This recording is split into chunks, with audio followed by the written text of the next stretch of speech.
This is the 21st season of Bass Talk Live. BTL is presented by Bass Cat Boats, Strike King Lures, AFTCO, Pro Guide Batteries, Spro, Gamakatsu, The Bass Tank, Denali Rods, Beatdown Outdoors, and Sunline. BTL coming at you. Good morning and welcome to another exciting edition of BTL Bass Talk Live. We're going to talk about bass fishing. It is a special edition show today. If you're a BTL regular, you'll find that we did not have Wi-Fi. Like, there was no Wi-Fi available.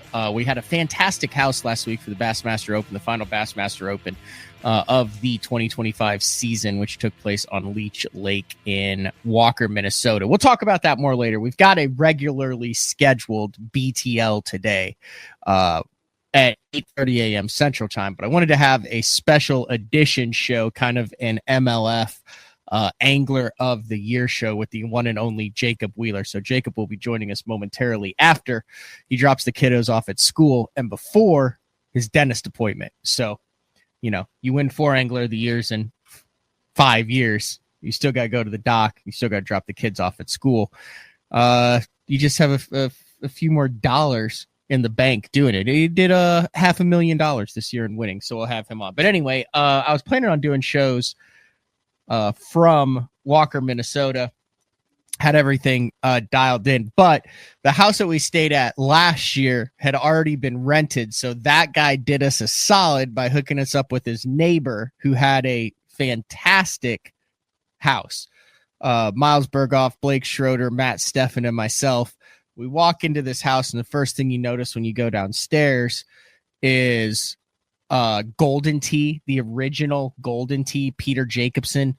You know, that one's going for the water, Bob. It had a foosball table, which we didn't really play, and it had an air hockey table. And then you literally overlooked this marsh that was part of the lake. So the only thing was, because he does not VRBO that house, Wi-Fi was not really an option. So let's get to it. We have like a 30-minute window. I promise I wouldn't keep him on long, but one of the things is, regardless of how big of a superstar he is, this guy from 2011, I believe, from when he won the All-American, was it 2009 or 2011? I want to say it was 2011. all the way up through 2025. He's always made time for the media, always made time for BTL. And Jacob Wheeler, fresh off of dropping the kids off at school and fresh off of your 4th Angler of the Year title in the last 5 seasons. Thanks for jumping on BTL for a little quick early morning session.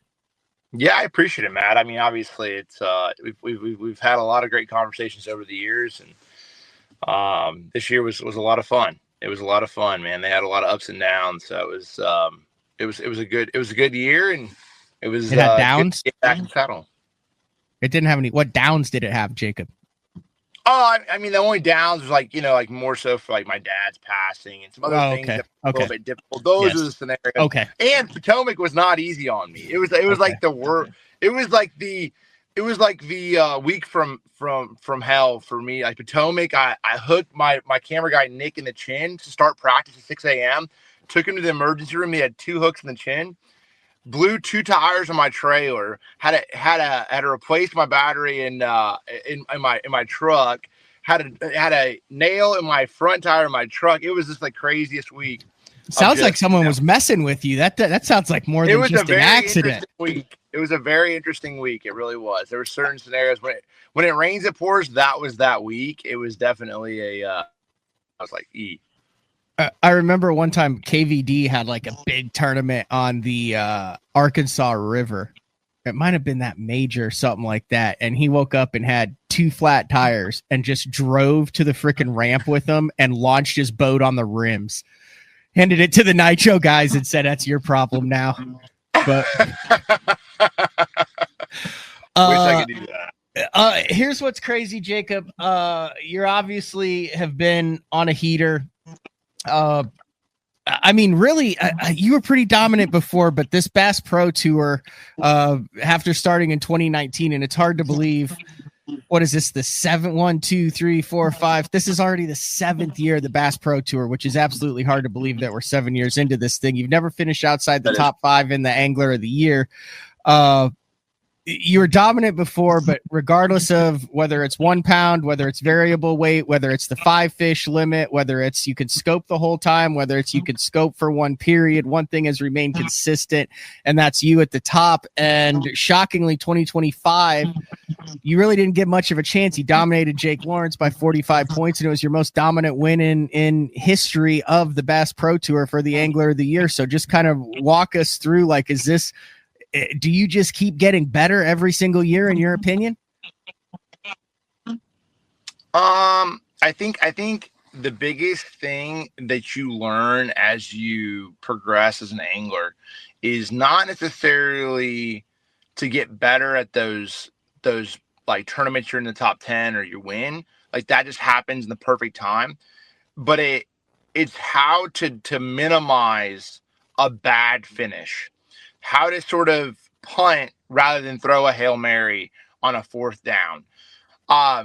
That is probably the biggest thing. If I would have understood those things a little bit earlier in my career, I feel like I would have a lot more opportunity to have won those Angler of the Years back when I was in 2nd or 3rd or 4th.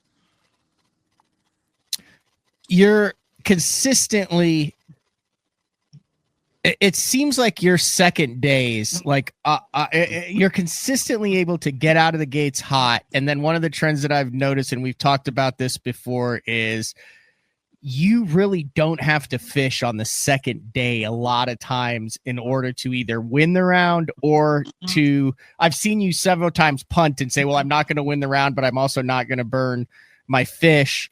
You would think that as the MLF format goes into its 8th year, there's more guys who would have figured out this strategy. Are you able to just find and understand the fishery so much better than the rest of the field?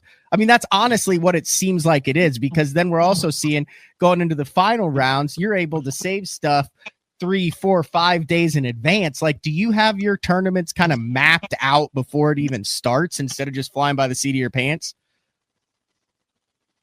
I mean, I don't always know. I still adjust, like, on the fly a lot. Like, I adjust on the fly a lot, and you don't truly know. The one thing that I'm really big on in practice is I get an idea of what's going down, but I don't get things dialed. And there's some anglers that really like to get dialed in practice. I have an idea of what I think will go down, but I'll adjust and throw it out the window very quickly too if I have to.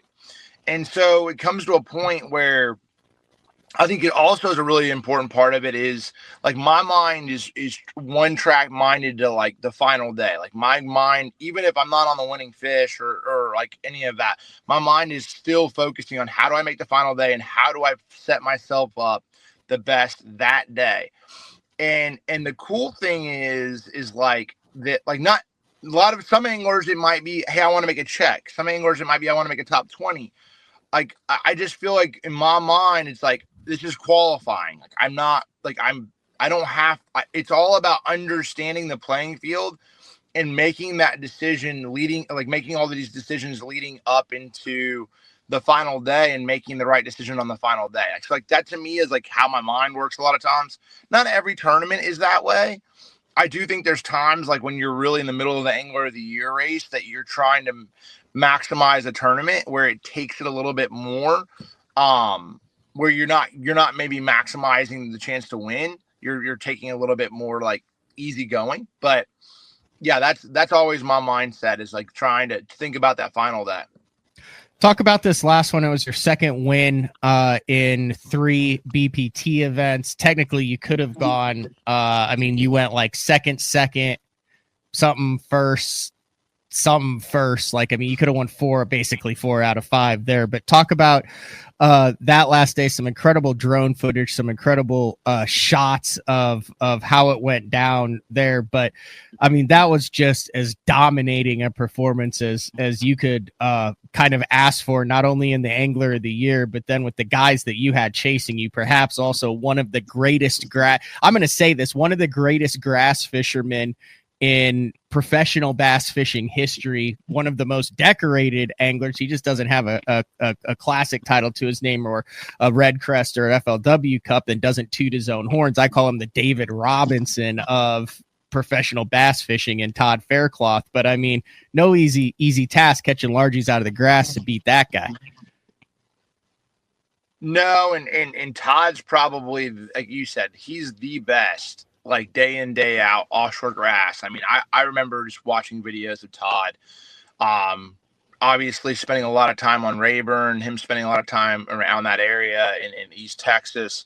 He's just a quiet assassin. He doesn't really say a whole lot. He's just sort of to himself. He focuses his energy on just trying to catch bass and having a good time. But man, Todd is as good as they come. He's as good as they come, man.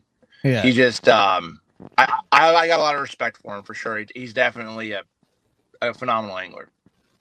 Let's run through your season really quick. I know you can get online and do this, but let's start out at Conroe. And I just want to see if there's any themes that kind of carried themselves, through the year. So main pattern and baits at Conroe, just 20 seconds for each stop, and then we'll move on. Okay. Conroe. So Conroe is really like a lipless, a chatterbait, a lipless, and a minnow. So like forward facing sonar, focusing on like a minnow, like a freeloader, is what I call a lot of my fish on, and then a chatterbait and a lipless crankbait. All right, Harris chain. That was you finished 5th at Conroe. You actually had to fish all the days there. You didn't win your round. You won the round at Harris chain. Talk about Harris chain. That one stung the most. So I caught them all flipping a Bronco bug, 1/2 ounce, 5/8 ounce weight, blowing out of the south. In the final day of the tournament, I was catching my vodka. Sorry. We're getting crackly audio, Jacob. Log out, log back in, and I'm going to take a quick break. Okay. Okay, sounds good. All right. Yeah, we've like I said, we got Jacob, who's sitting next to the school where we dropped the kids off. So I appreciate it. So we are just going to run one break. Jacob's going to log out, and he's going to log back in. Then we'll finish the run through of the rest of the season. It's BTL. We're back from the Bassmaster Open on Lake Leak. It is August 18th. It's a special edition MLF early show. We still have one at 8:30. Actually, our guest at 8:30. It's kind of interesting. He finished 3rd place in the MLF Toyota event on the St. Lawrence River. I think it's the first time I've ever had someone be like, hey, you finished 3rd. But he also did something pretty cool there on day 2. So it's a special edition BTL day. We'll be back right after this. The new Puma STS has been redesigned from the ground up. With the angler, design, function, and performance in mind, nothing on this new offering was compromised, and the only thing carried over from the previous version is the name. Based on the Soft Touch series hull that started with the flagship Jaguar, this new model is nimble and performs incredibly well at all speeds with either a 250 or 300 horsepower engine. Featuring a new 96-inch wide-body footprint, this hull measures out at 20 foot 7 inches in length. Industry-leading design coupled with tournament-winning performance. The Puma STS from Basscat. Feel the rush.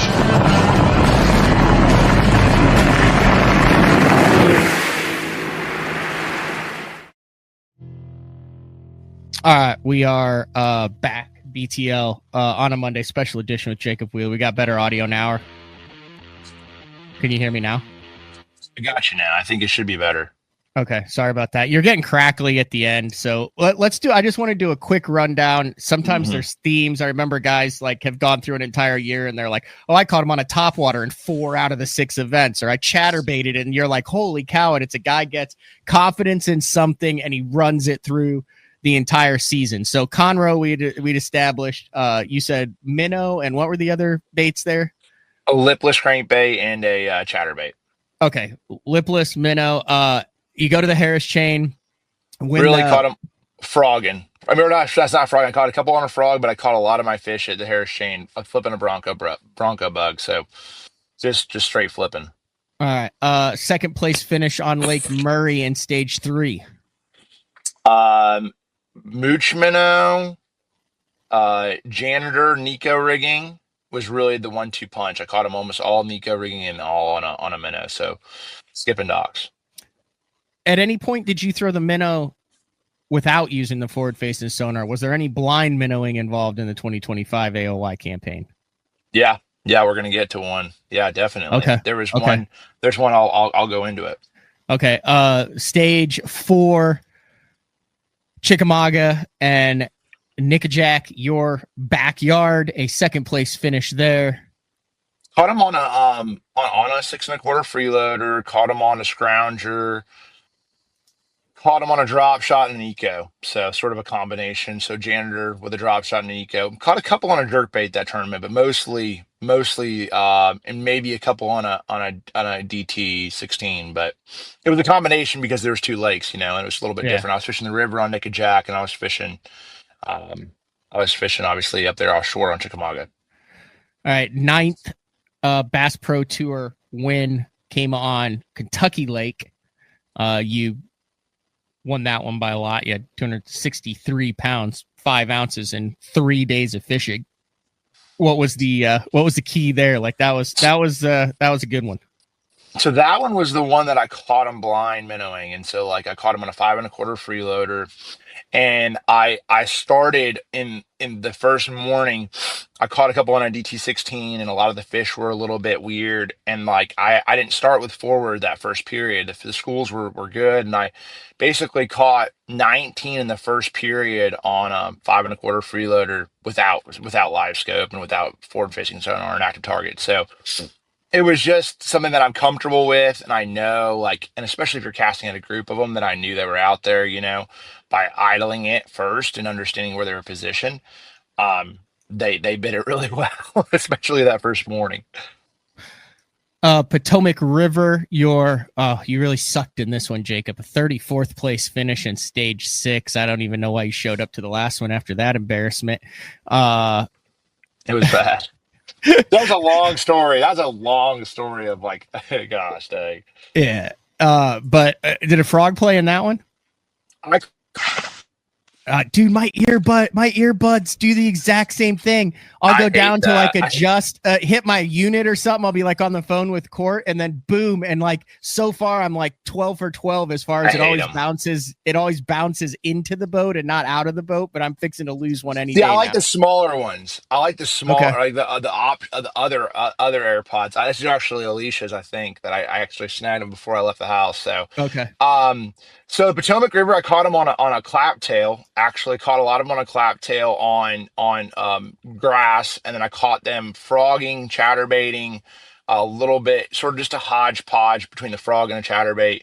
Caught a few on a wacky worm as well, and a couple on a jig, just sort of like combination.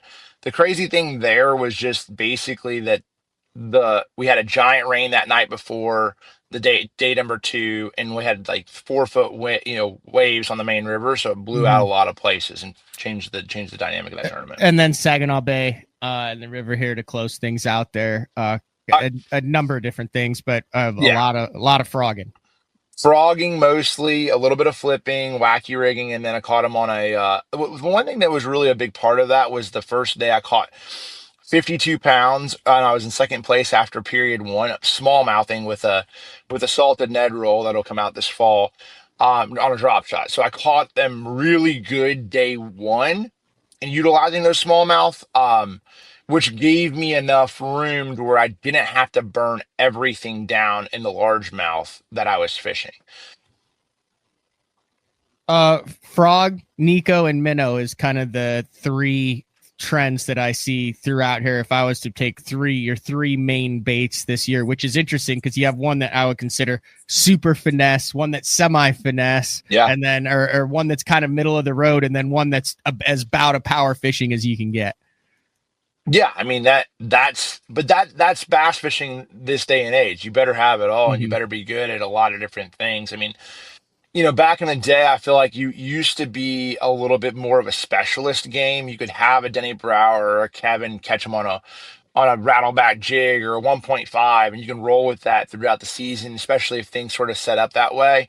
But this day and age, you better be good at everything because it's just the way the specialist has changed a little bit, where you better be more to a generalist, but you sort of have to be a specialist at every technique now to compete. Now, I mean, I'm not saying if you're locking into forward facing sonar, I guess you could say if I had two baits, I'm going to be like, or three baits, it'd be a jerk bait, a freeloader, a minnow, and then it would be, a Nico or a drop shot. So like, I mean, you could jump in on that, but still, even if you're allowed to utilize forward the whole time, you still are going to have moments where that's not going to be the main deal. Potomac River, I mean, I remember seeing Drew back in the back of the creek. He goes, man, he said, having a good day. I said, good job, Drew. And he's always so happy-go-lucky. And he's like, man, I got whatever he had, like 50 pounds that day. He's like, all without, I turned the box on. And I'm like, heck yeah, Drew. He was pumped up. And I'm like, it's just like some events, no matter what you have, you're going to have to just fish instinctually. And I think that sometimes is a big part of it. Can you get better at anything, or are you at your best right now? Like, is there anything that you have a weakness on? And let's put it that way, because you can always get better. The top always say you can get better, but do you have a weakness right now? I definitely think I do. I definitely think that I do. There's certain scenarios in my game that I could be a little bit better. I feel good about my in the tournament decision making. But there's little things like the way I cast, or maybe I need to fundamentally work on a couple little things that I just can tweak this off season that I've noticed. And it just sort of like that to me is like, it could be the efficiency of just one or two little things. I think that understanding a couple other techniques is something that I would really like to understand. I'll spend a lot of time in the off season in the pool, not in the pool, but in the pool playing with baits and understanding little ways of rigging and understanding. Because like, there's a lot of things when someone tells you, oh, this is the deal, but actually being able to see what a bait does and why it does what it does, really makes you understand why and when things should play or will play, and having the confidence, like knowing what a bait does in a lot when you rig it in different ways, allows for you to be a better angler on the water because you're not guessing of what that bait does. And it's a big difference of a bait doing that right next to your boat and then that bait doing that 60 feet out away from your boat. It's a big difference. So paying attention to all that kind of detail makes it a pretty big impact for me. Whether I'm using the right jig head, the right hook on a flipping bait, the right weight on a Nika, whatever it might be, there's little small details that's the big thing anymore in this day and age of bass fishing. Everybody's really good in the distance from the first place guy to the last place guy it's never been so close in this sport. It's never been so close. Yeah, I would venture to say that, but you're proving that you're a lot far ahead of a lot of other guys there, Jacob. Like, there's definitely a gap between you. I mean, you just look at the rest of it with the Jake Lawrence, Drew Gill. You've got Banks coming in now. We saw Skeet retire. We're seeing a lot of these guys that I think still have the obviously ability to win, but Kevin's retired and things like that. Now you to me have reached your prime a little bit earlier than Kevin even did. So we could see, I mean, in all honesty, another decade plus of these dominating things. Like, what is somebody going, in your opinion? Now, this is a loaded question. What does someone have to do in order to compete with you? Like, what, you see what I'm saying? Like, like, there's a high school kid, there's a junior Bassmaster. Heck, it might be someone who's on the tour now because, well, let's face it, Drew, Banks, half of these guys could still be junior Bassmasters. Exactly. But like, If you were to build an angler to compete with yourself right now, who's 12 years old listening to this, what is the one thing that they need to start early? Because you started early. I mentioned that 2011, the youngest ever to win the All-American, one of the youngest ever to win the Forest Wood Cup. What is something they need to start right now to where when you're still in your prime 8 years from now on AOY number 15, this kid goes, I got that, dude. And you're like, okay, this kid has me. I mean, it's so hard to put something. Is it a technique? Is it time on the water? Is it a mentality? What is it? I would say it's mental. It's a mental game more than anything. That's why you look at guys. That's why when I say what I'm saying, the difference between the guys who win and the guys who don't, it's all mental. There's two things: work ethic and the mentality is everything in between the ears. That is work ethic is a big part of it as well. How hard are you willing to work, and how important is something to you, and this is a difference. When I was in my younger years of my career, I would work just as hard. I would actually work harder than I do right now. But now I know what's going to possibly benefit me and what won't. So I don't work as hard in the moments where I don't feel like I need to, or I'm going to gain some value out of that. So there's also scenarios of like, sometimes working hard can hurt you in the beginning of your career, because you think you have something so dialed in, you're not able to make adjustments on the fly as well. So there's a lot of the things that you have to figure out in your own way of doing it. Like there's not a way of just being like this, like what works for Jordan Lee might not work for Jacob Wheeler, and what works for Atafo doesn't work for me. So it's figuring out how you process information. Like it has to be a mentality thing and how your system works. You can't take someone else's system and apply that to the way you do things, because we all think completely differently.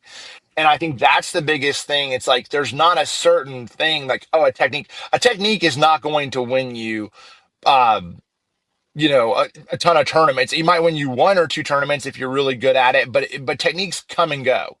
What'll win you tournaments is work ethic and mentality, and how do you sort of go about your every day or every tournament, and how do you sort of prepare, and what do you do differently? That's the difference maker. We've seen Hanselmania sweep across at the time FLW, but I'm asking this question. I asked this question because Brandon Polinick before us said his goal is to win every single tournament, and he expects to win every single Elite Series tournament when he launches his boat. And he looked at that as realistic and not cocky. Now I'm looking at your stats, and the Bass Pro Tour has gone, you know where I'm going with this, has gone from 80 to 65 down to 50 next year. You look at the last four tournaments that you had here. Ray Hanselman, I talked about it with Jody White all the time, is the only guy in history on a Toyota division to win all three of that division and the championship.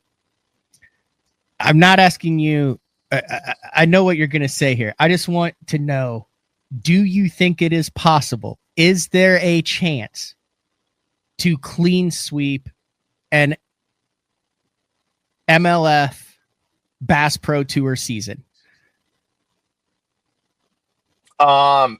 Is definitely possible, but probability is very, very, I mean, it's possible, but it's 7 events, right? Gosh, it would just have to be, because this is the problem. Okay. Like guys look at like 50 and 80 and all this stuff, but the grand scheme of it all, that there's 30 guys in each field on the elites and the BPT that compete for trophies day in and day out. And probably 20 of those, to be honest with you. If the rest is just sort of, they might jockey for check positions, but that's just where it's at. Like the guys who have that mentality, if you look at who wins on both sides, you can have someone win and be an outlier, but 8 out of 10 wins are going to be amongst the 20 group that I can show you right now on each side. But you could have won Conroe. Yes or no questions. Could have won Conroe. Easily could have won Conroe. When? This year, when you finished 5th. No, so what I did in that scenario was I could have finished higher in that tournament, but There was an angler that was competing to win. They were going back and forth, and there was 3 groups of fish, and we've been rotating on those groups of fish throughout the tournament. I knew he was trying to rotate, and Kobe Miller. And so I basically just gave Kobe all those fish in the last period. So to give him a chance to win. So like I could have finished higher, but I couldn't have won. I could if I would have had a great first period, if I would have had an insane period, I could have won Conroe. Yes.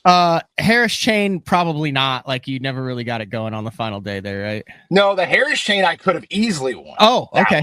Okay. That was the one that I'm more mad about than anything. So literally I win. This is like really okay. So I win the round on literally a stretch of a 50-yard stretch of reeds, right? Wind's blowing out of the south. I have a day off. The wind's blowing out of the south. I've not been on the water fishing hard at all. So I lose track of like the vibe. There's more fish replenishing in these areas.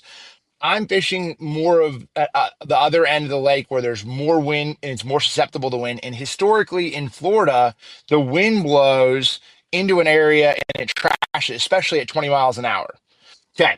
So fast forward, what do? Is I try to prepare to be on the opposite side, the wind protected side, be on the south side and understand where I'm going to fish because I'm thinking that's going to get trashed. My area that's going to, in the wind's going to get trashed. So I run down south. So does everybody else because we're all thinking the same thing, right? By the middle of the second to late in the second period, I shut down. I'm like, I got to go back to the north end and just check it because at the end of the day, that's where the biggest concentrations of fish is, even though it's getting blown in. I shut down and Bobby is literally fishing, wins the tournament on the exact 50-yard stretch that I won the round on. Literally a decision making. If I start the tournament there and that championship day, it changes the whole outcome of that event. But I made the wrong decision. Yeah, Florida move on Bobby. He had seen that happen and probably something went. Oh no, Bobby didn't start there either. Oh, okay. Bobby did not start there either. Bobby started down south where I basically very close to me because he thought the exact same thing. Okay. The thing was Bobby made the decision like, dude, I ain't gonna win it down south. Let me go recheck that zone, and it was blowing mock. I mean, like I've never seen it in my life where those fish would bite in 3-footers blowing in when there was nothing protected out in front of it, and you could still catch them. I've never seen it, and it just came down to the fact that he made the decision quicker and caught them. Now, Bobby, I'm not saying I would have won, but if you start there, it changes the outcome. Yeah. Then you had back-to-back seconds. Then you won on Kentucky. So obviously there's the next 3. So there's four out of the 5. And if you were super aggressive, that's 5 out of the first 5 that you legitimately could have won. And then, I mean, I'm also talking from a guy like I remember Swindle saying, hey, I get a chance to win maybe once every 2 years, clear out, give that guy because wins are so rare. Spot. You see what I'm saying? Like how crazy this is to even talk about it. Anything on the Potomac in that 34th place? That, I mean, were you just close to it, or was that one that was just... It's another crazy one. So listen to this. Day 1 of the tournament, I start on this grass flat that I started on this grass flat. Now, I wouldn't have won the tournament because we would have split them up and it would have just went down. But I'm just to show you how things work. I started on this grass flat that I thought was pretty sneaky. I catch them pretty decent. There was nobody really around. I didn't get a mill around on it. I sort of try to figure out if there's other zones of this grass flat that were really good. Anyway, day 2, I go, the wind's blowing. I know that grass flat's destroyed. The rain's hitting, big rain. I run into a creek and I shut down. And basically there's already 2 boats in the back of this creek. It shuts down behind me. It's the exact same creek. I turn around, but this exact same creek won the tournament. I go to start there because that was the best creek to fish on a high tide by far. And we had a high tide and I knew it was protected. It's decision making, I'm not saying I would have won that. I'm just saying that the timing was a little different. The timing was off. My timing was off. If I change my timing and I don't try to push this, I start here. It's just it's craziness. You have a combination. The cool thing about Every Fish Counts is this. You have a little bit more like St. Clair, like last week, Trey McKinney wins in Anchor Bay. The tournament was going to be won in Anchor Bay more than likely. It's part of the game because the quality was there. there are way more combinations in every fish counts format to win a tournament and will yourself to win an event. There's 100 different variations of how to win the event that given week. In five, it might be seven zones, and you have to focus your time in these particular zones. And if you don't find those, if you don't do that, or you're not lucky enough or fortunate enough to find the quality of fish to win, that's different. Where in every fish counts, you can formulate a game plan in a zone. It might be twice as many zones that you have a chance to win in, but there is a chance. There's some way of a combination to win the event by utilizing those particular zones. What motivates you now? You have the wins, you have the Angler of the Years. You made over $500,000 just in tournaments, and that doesn't include, the Rapala hat you've got on, the Magellan shirt that you're wearing. You've got one of the top soft plastic lines with the Crush City and Rapala there. Motivation wise, what motivates you to keep going and not coast? That's a hard question, because I feel like winning tournaments for yourself is like an empty, like in titles is like it's an empty reward. Not saying it's not valuable, but it's in the grand scheme of what I saw Scotty Scheffler's interview about winning tournaments and winning titles and being at the top of his game and these things. And I really took a lot of that. Like, man, I felt that really through and through. And basically, like, titles and wins and all of these things don't define you as in the grand scheme of it all. I think that, to me, like, I want to show it's become more important for me to do it for my family than maybe for myself. And I see value in that. But I also don't see enough value to where it's like, I don't work as hard as I once did on the water, because I want to spend that time with them. I want to go jump in the pool and throw, and play dang Marco Polo with Hudson Olivia. I want to go take the time to put the effort in, and be a good dad. We went camping last night in the backyard, 2 nights ago in the backyard, just like to sleep out under the stars. You got to take some time away from that, and that helps you just sort of. I think it's helped me become sharper in the moments that I'm focusing on the event. I think that has helped me, because the tournament is not everything. It's part of my life. It's something that I want to perform at the highest level. Now, when I get in the tournament, I want to win every single one. I want to catch every single bass. But when you strip everything out, like, I'm just their dad. You know what I'm saying? To me, and my wife, she motivates me as well, because I ask her all the time, I'm like, all right, like, because she knows what goes into trying to make Angler of the Year runs and tournament wins, and she knows the work that goes into it to make it all make sense and to work. And so I always try to bring that up as well. So, like, my family's a big part of that, man. And I think 3 years ago or 4 years ago, I wouldn't have said that. I would have. It changes, you change and you mature as a human, you mature as and I think it takes time of what motivates you. But I mean, there's certain scenarios that will continue to motivate me. I take little jabs that I take personally that I try to utilize to motivate me in particular tournaments. But day in and day out, when you strip it all out, it's really my family.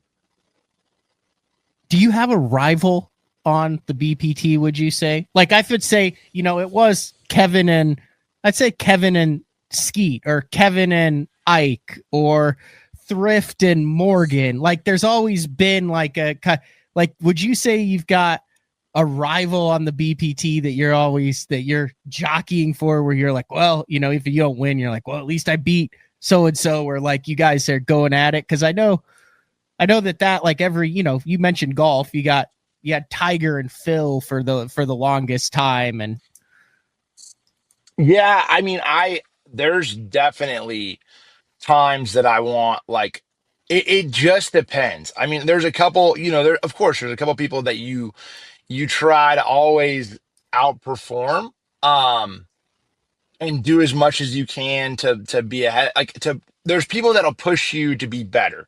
I wouldn't say there was necessarily a rivalry. I think there's times in my life throughout, and there's seasons that you're like, this guy cuts you off, or that guy said this, or this, that, where you're like, I'm not letting that guy win. Like I'm going to I'll make sure I do everything in my power to beat this guy, right? And there's little games that you play in your head to motivate you, whether that's even factual or not. A lot of times, I mean, when you look at like the Jordan documentary, him making up these things in his mind to motivate himself on the court, it's a little bit of that. Like you do it if it helps you.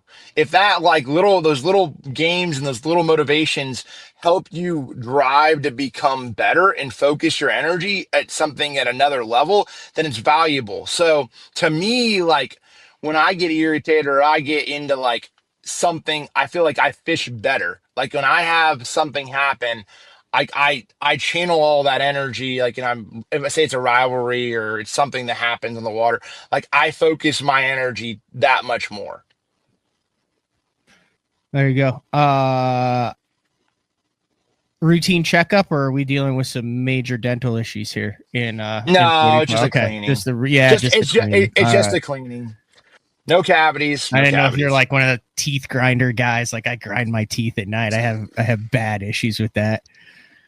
No, I'm not that bad. It's just a cleaning. Thankfully, I'm like, hey, no, yeah.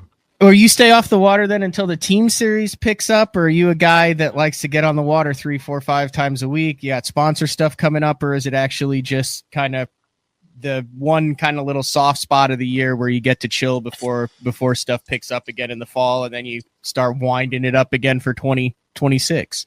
No, I don't have a time to breathe the next little bit. I feel like that. I fly out to go to Academy next week for PD meetings to talk with Magellan and Academy. I fly back in. I'm home for 3 days, and then I fly to South Africa for that USA team stuff. So the USA team. Oh yeah, that'll be awesome. World Championship, so that'll be amazing. Welch and I are fishing together as a team. Defoe and Drew Gill are fishing together as a team. I think Logan Parks and Scott Martin are fishing together as a team, so it'll be a lot of fun. I'm excited about that at Robbie Dam. They're in South Africa. A lot like last year, we got our butt kicked. I'm not gonna lie, like, it was something that we have to take. Those guys come fishing they're great anglers. Tommy Wood will be fishing there for Australia.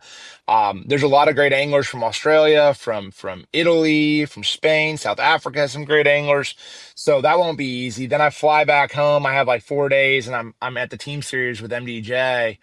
And then right after that, like I have an icon tournament that I have to beat. If you beat me in the championship, you get $10,000 extra. So I gotta go. I told him, like, look, I'll go practice one day. I'm gonna basically. I'm like, it'll be fun. So that'll happen, and then you have the Ultimate Angler. So it's like, and then you have another team series. So how's really that going? Are they filling that up? The Ultimate. That's that Gunnersville no scope deal, right? Yeah, I don't really know. And that's why I go back and forth on putting a ton of effort into it. I mean, it's a lot of money, I get it, but it's like, I don't know how it all is going to play out. I mean, I hope it's going to be great, but I hope it's going to be great. I think there's a lot of great anglers who are going to be competing in it. It's a lot of money, of course. Yeah. But I think the tough part about that one is it's right on top of a big bass splash or something like that. So there's like 400 boats that are going to be on the water for the first 2 days of competition. Heck yeah, it's Timothy. What's up? Yeah, he was in the back of that backwater with me. That's craziness. Yeah, I need to do a show on that, and also that massive team tournament series that they just announced. $5,000. You have to have all your money in. They do, like, it starts down in Florida. There's like 6 events. It's like $100K to win it.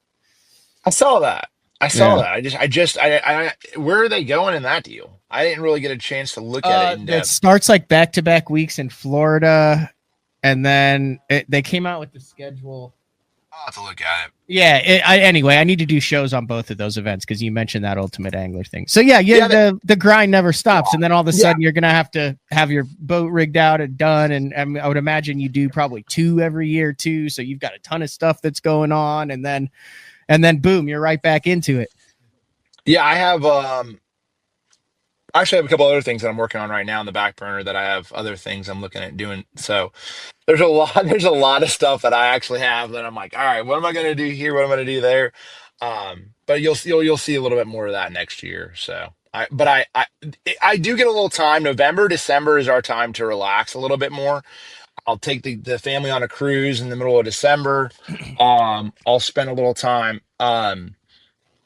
November, December's family time for the most part. Like I'm able to sort of step away. Of course, I'll do a little bit of pre-practicing in that time frame, especially like maybe Gunnersville. I might go down there a little bit, just 2 hours from the house. But overall, I mean, you better get back after it. Like our tournament, our first tournament of the year starts in the middle of January this year, so it's not like there's a lot of room. All right. Well, I'm going to let you go, and then we're going to reboot it and kick BTL off again at 8:30. I got Eric Luzak on. He's done something you've probably never done, which is weigh in a five bass smallmouth limit for 31 and a half. That's what I said. Like I would never like typically third place Toyota series, you get an attaboy on the show, but I messaged him. I was like, dude, I would love to hear this stuff. Supposedly only had like 5 bites that day or something like that. I want to hear that story. Yeah. And he's such a good dude too. I mean, I wouldn't say we're like good friends, but I've known him for a number of different years and stuff. So. Dang, I'm looking forward to it. That's who I have on the guest now, who I want to have on it. I was like, I want to hear how that goes down. Like when you put that 5th one in the box and you're literally probably have more smallmouth bass than water. 31 and a half, dude. Oh my gosh. What was his big one? They were all like 6-pounders. That's amazing. Yeah. That's so cool. Yeah, that's so cool. You have to tell him I said congrats. That's amazing. I appreciate you, bro. What you've done is amazing too. Congrats on another Angler of the Year title, and looking forward to see how many of these things you can rattle off in a row. What's the record? I mean, Roland Martin's got 9 of them.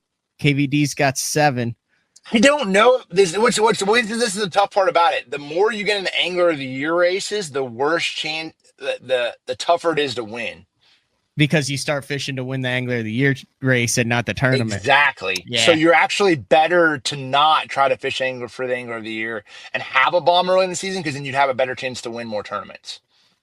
Oh, Mark Edwards said he had 2 7-pounders in the box. 7.14 was his big one. That's amazing. See, I'm tuning in to watch that one. I can turn this truck back on about the thing. All right. See you, Jacob. All right. See y'all later. All right. That is the one and only Jacob Wheeler. There's the AOY special. Got into a bunch of stuff to talk about there. Like I said, greatly appreciate him taking the time to do that with a crazy busy schedule. So we're going to shut things down here. Take about a 45-minute break. Come back 8:30 a.m. Central Time, Monday, August 18th, to kick another full week of BTL shows off. We got a ton of stuff going down. I'm also recording a bunch of Best on Tour this week's with Dave Rush. We're going to break down who's in, who's out, schedules, Angler of the Year races. We have Bassmaster Open EQs that are dialed in. We've got invitationals that are going to the BPTs. You got BPTs, the guys who are getting cut from that. You've got schedules. You got all sorts of stuff going on in the professional bass fishing industry now. So, we will talk to everyone later. This has been another edition of BTL. We'll talk to everyone. See ya.